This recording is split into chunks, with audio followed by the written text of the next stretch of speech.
We are live from O'Brate Stadium on the campus of Oklahoma State University, where the Arkansas Razorbacks are working out right now. And look at that out there on the video board. It lets everybody, well, everybody.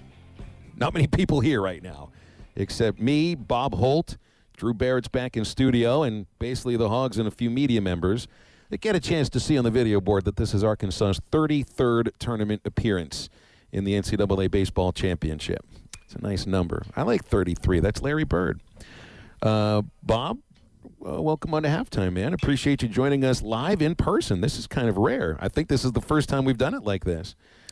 How was the Oklahoma State media session? Who'd they have sitting there along with head coach Josh Holliday? Well, they had Marcus Brown, who's, of course, an Arkansas kid and has had a really good year over here at Oklahoma State. I'm just looking at the stats here. 306, 4 dingers, 26 RBIs. Very nice season. Yeah, he's from Shiloh Christian.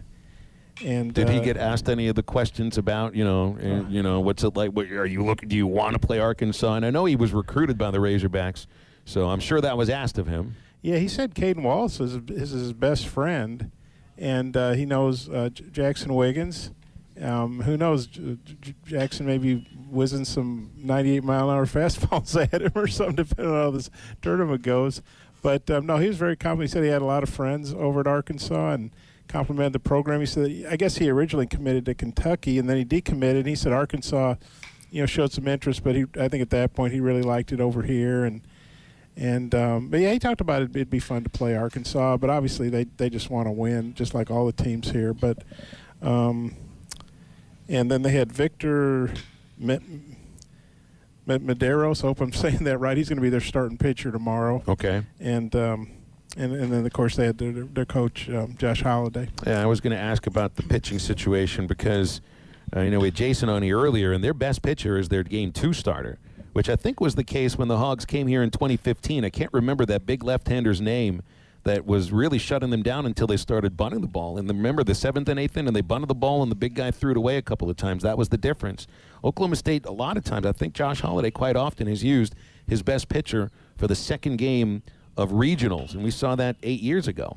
Yeah, Dave Van Horn's done that before. I mean, obviously you got to respect everybody. Missouri State's got a quality program, but they are a 4 seed for a reason. They're 30-27. They, we know they beat Arkansas late in the year. A very good win they had in Fayetteville, and then they won the Missouri Valley Conference tournament at their home ballpark.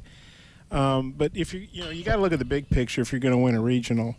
And so if you feel like you're the guy you're starting can take care of Game 1, and you got to win Game 1. I mean, that's crucial.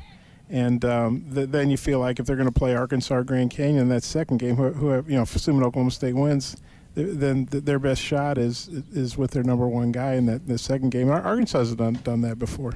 I keep getting asked, are they going to start Connor Nolan? I don't think there's any other option. I mean, maybe they'd look at Will McIntyre, but I mean, you had Connor Nolan on a Friday rotation for a reason, and I think it was to throw tomorrow.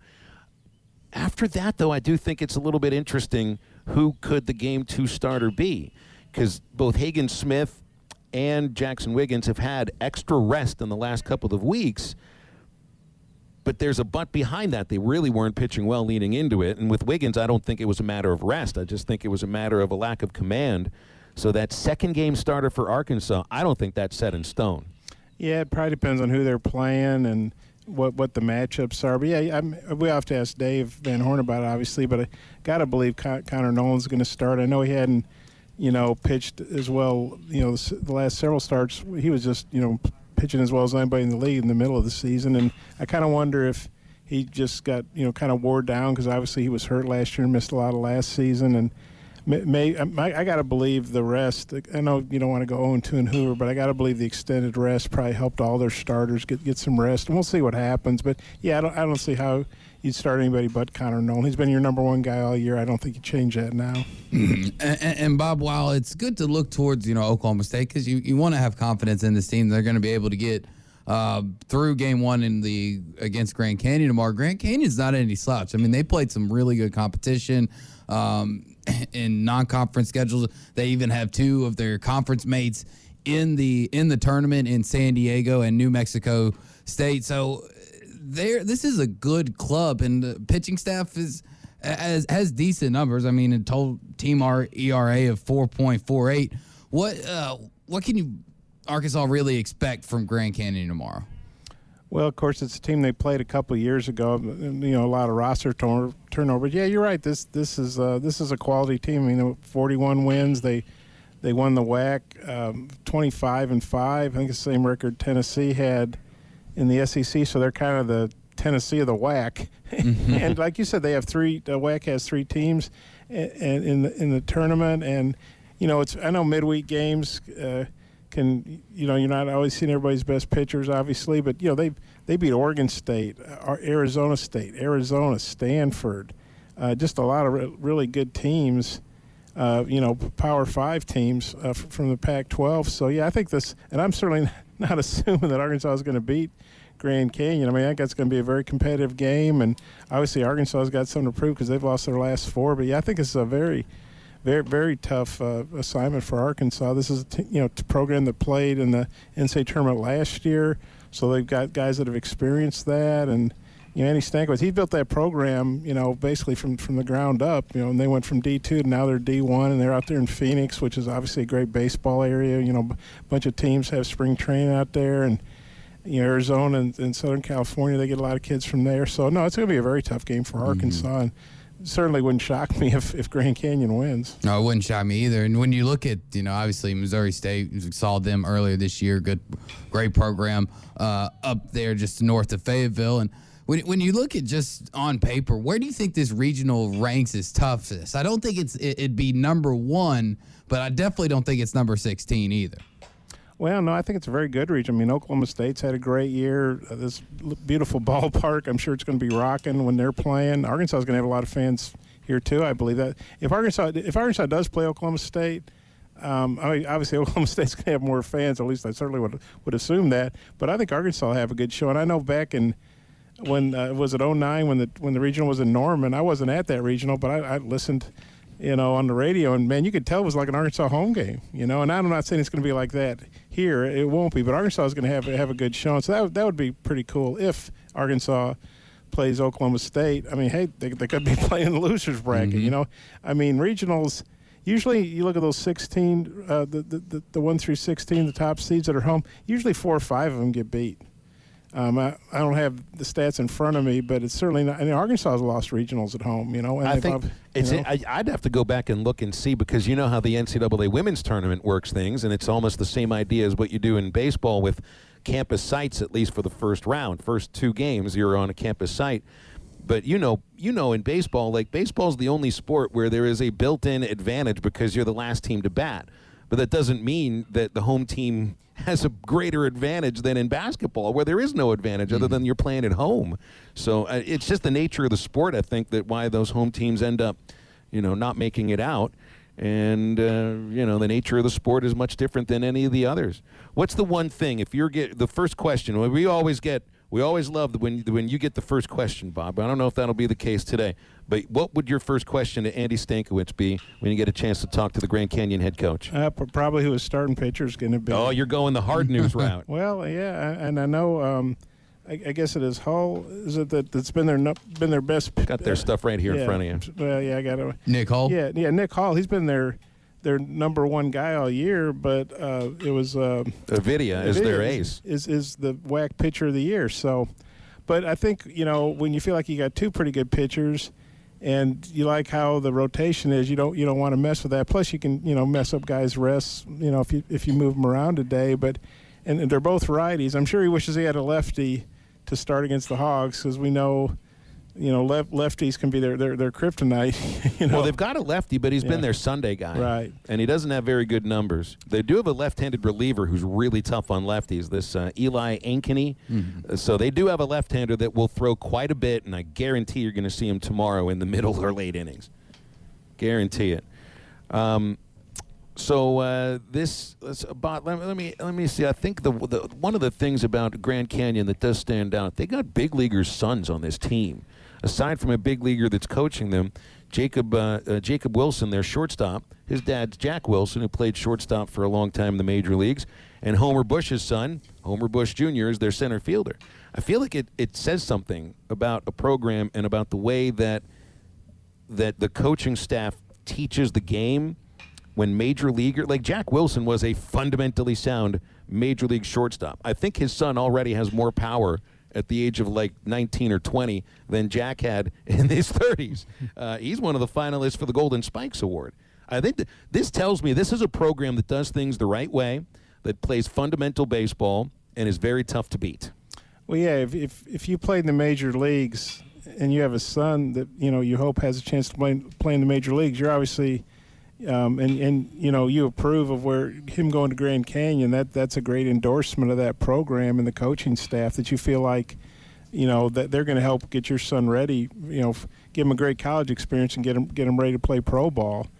And so, yeah, I mean, and you look at the Grand Canyon's program in 11 years, and here they are making back-to-back NCAA tournament appearances. So they're kind of like, I don't know, the Butler or something of baseball maybe. And obviously Butler's been playing basketball a long time, but they're a team that's really kind of come on the scene here of late, and a very quality program. Mm-hmm. Bob, I do want to ask you about what your thoughts on just the initial reports of Sam Pittman's contract extension, the number, $5 million a year, 5 years on to the extension. What were your initial thoughts when you heard about that today? Well, I guess I'm just glad they finally announced it. Yeah. I know Sam said several weeks ago, and of course the timing was not a coincidence. There were a ton of recruits on campus that they had it all, agreed upon, just needed to finalize it. And, legal documents, especially when you're involved in millions of dollars, you want to make sure all the T's are crossed and I's are dotted. But I say good for Sam. He's obviously earned a significant raise. The crazy thing to me is he's making $5 million, and I think that ranks like 9th in the SEC. And all due respect to Billy Napier in Florida, I have a hard time believing Billy Napier's making $7 million. I mean, he did a great job at Louisiana Lafayette, and he's a Nick Saban disciple, and I'm sure he'll do a good job at Florida, or I believe he will. But it's kind of crazy, $5 million, and you're in the lower half of the league. But I know that there's also incentive. There's a lot of incentives where he can add to that, and I think that's Sam showing confidence in himself. That, hey, I'm going to hit these marks, for number of wins to get extra money. But yeah, good for Sam.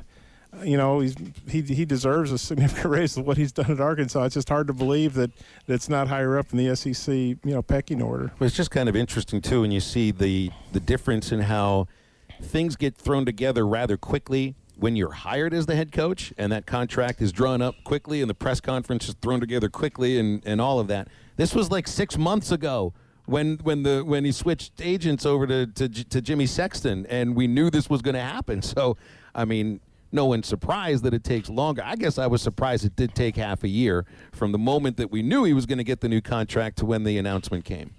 Well, I remember when Eric Musselman, he got hired, I guess in early April of 2019 he got hired. And he got the letter of agreement or whatever. And I remember in September doing a story about they finally finalized the contract. So these things, they're complicated. Like I say, you're talking about millions of dollars and several years, and you want everything to be, just right, so there's no misunderstandings like sometimes it can be in contracts. And I'm sure Sam, they probably could have offered him whatever, and he would have gladly taken it because it's a chance to be a head coach in the SEC and at Arkansas, school he loves. And also, let's face it, he'd never been a head coach before. It's not like, hiring Brian Kelly from Notre Dame or hiring, Lincoln Riley from Oklahoma. Sam didn't have a whole lot of leverage at that time. He certainly has leverage now, going 9-4 and beating Penn State in a bowl game, and having all those SEC wins. And when you consider where Arkansas was before he got here, it's pretty mind-boggling. But I think these things take time. Let's say if you count April, May, June, July, August, it took about 6 months for Eric's contract to get finalized. So I think that's just the way things work when you're talking about millions of dollars. And, of course, you got to remember when Arkansas hired Sam, I think they were still in negotiations with Brett Bielema, the foundation, the Razorback Foundation, and there was obviously some disagreements there. They got that settled. And then they're still paying Chad Morris. So, they've got to factor that into it too. Bob, I want to ask you some questions here very briefly while I'm doing this read, because I think we could turn this into a little bit of an interview. Do you fish? I don't fish. As a little kid, my uncle was a big outdoorsman, my Uncle Fred, and he took me and my brother fishing, but yeah, and I've never been a fisherman. I like to eat fish. Catfish, salmon, fish sticks. I always liked fish sticks as a kid, but yeah, I'm not really an outdoors person. Well, Bob, if you were going to go fishing for crappies, I would say you probably need to have the Bobby Garland Baby Shad in your tackle box. Do you have a tackle box? I do not have a tackle.